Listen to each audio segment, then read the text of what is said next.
এবং আশা করি সামনের দিনগুলোতে আমরা এই ধরনের আরো বেশি বেশি প্রোগ্রাম নিয়ে আমাদের জন্য অনেক কাজ করতে হবে। আমরা এটা পিছিয়ে থাকতে চাই না।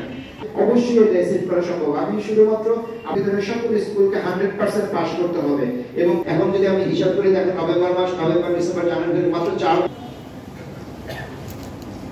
ঠিক আছে।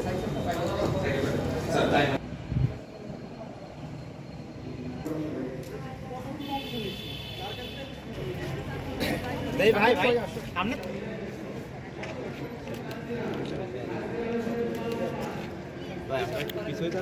শেষ করে আমাদের বাড়ি থেকে অনেক দূর স্কুল, পায়ে হেঁটে যেতে আগে অনেক অসুবিধা হতো, এখন সাইকেল নিয়ে যেতে আমার অনেক সুবিধা হবে।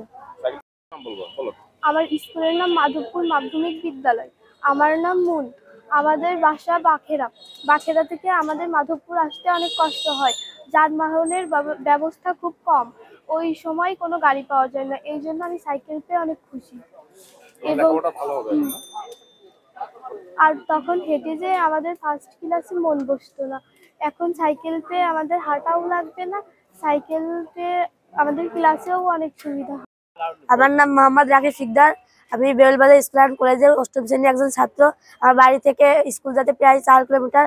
আমার ওখানে যানবাহনের খুব কষ্ট হয়, যার কারণে সাইকেলটা পেয়ে আমার খুব ভালো হয়েছে। আপনাদেরকে অসংখ্য ধন্যবাদ। আমরা আসলে এটা জেলা পরিষদের এবং উপজেলা পরিষদ মাগুরা সদরের উদ্যোগে আমরা একই সাথে শিক্ষার্থীদের মাঝে বাইসাইকেল বিতরণ করেছি। এছাড়া করেছি bag, school bag, tiffin box এবং জুতা। তো আমরা এর আগেও আমাদের প্রাইমারি বিদ্যালয়ের শিক্ষার্থীদের জন্য এই ধরনের উদ্যোগ ছিল উপজেলা পরিষদ থেকে। এই বছর আমরা এর সাথে অ্যাড করেছি বাইসাইকেল এবং মাধ্যমিক পর্যায়ের শিক্ষার্থীদের। তো এই ধরনের উদ্যোগ আপনারা জানেন যে এসডিজির একটা লক্ষ্য আছে, সেই লক্ষ্য পূরণে আমরা সবাই বদ্ধপরিকর, বাংলাদেশ সরকার বদ্ধপরিকর। ওই উদ্দেশ্যকে টার্গেট করিয়ে আসলে আমরা চাই যে আমাদের শিক্ষার্থীরা যেন মানসম্মত শিক্ষায় আসে এবং আমাদের শিক্ষার্থীরা যেন ঝরে পড়া রোদ দূর করে তারা যেন নিয়মিত স্কুলে আসতে পারে, সেই উদ্দেশ্যেই আসলে আমাদের তাদের পাশে থাকা।